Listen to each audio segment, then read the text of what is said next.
that he's neither here nor there. He has practically done everything that Vivian had asked him to do, and that has made him not capable of handling Vivian. And I think that is why Vivian's father had to step in at a point, because I see that man as a disciplinarian. He doesn't want to stand aloof and watch things go wrong.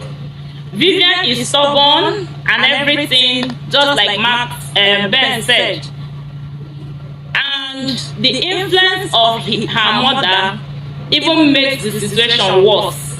So Mark has shown that he cannot handle Vivian.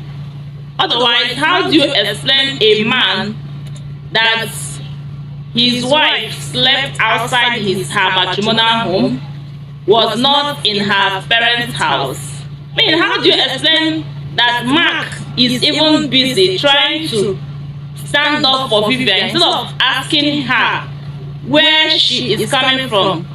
And then Vivian's mother, saying that Mark cannot take care of the situation, decides to step in.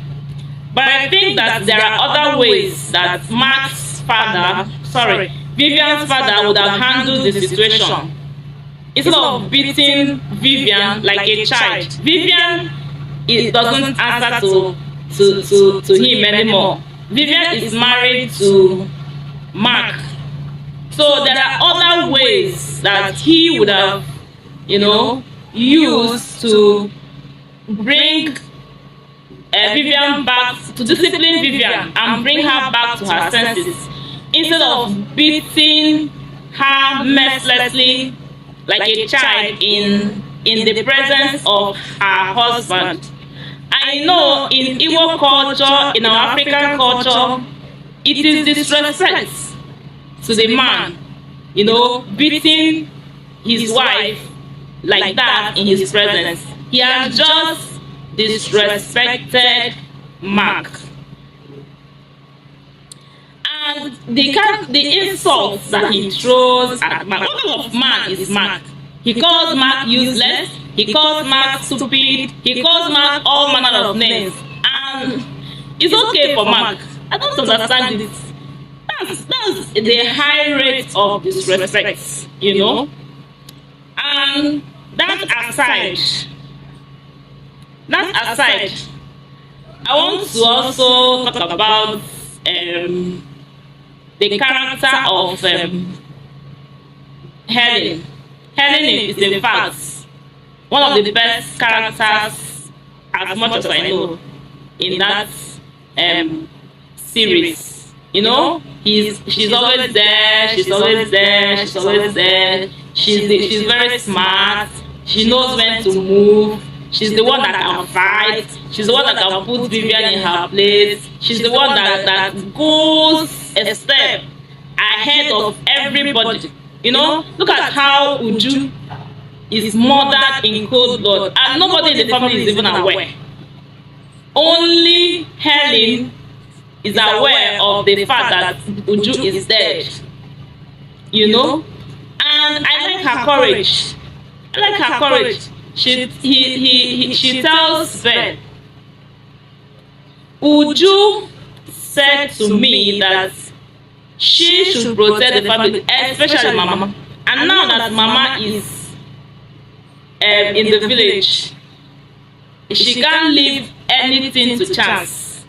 I love that bravery.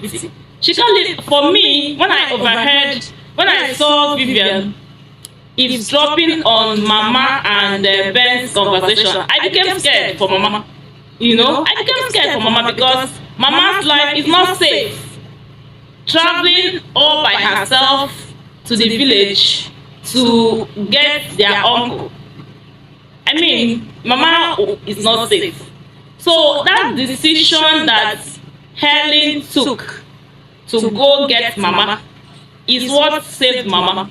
And the big thing, that singular act of Helen saved Mama. One, made the truth to come to the limelight. Because if Mama had died maybe nobody would have been talking about the will, the original will, because Mama's travel to the village, you know, brought about the unraveling of the other copies of the will.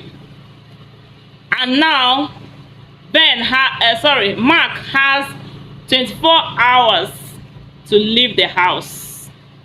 What a victory for Helen, what a victory for Ben, what a victory for Mama, what a victory for all of them. So Mark is now the one begging, you know, Mark is now the one begging. And people, this is where I'm going to wrap it up. So interesting. You know, I like the fact that the truth is out and it has been established that the house belongs to Ben. And Mark will have to leave the house with his senseless wife, as they put it, you know, in the next 24 hours. Thank you. Remember to share, to like, and to subscribe.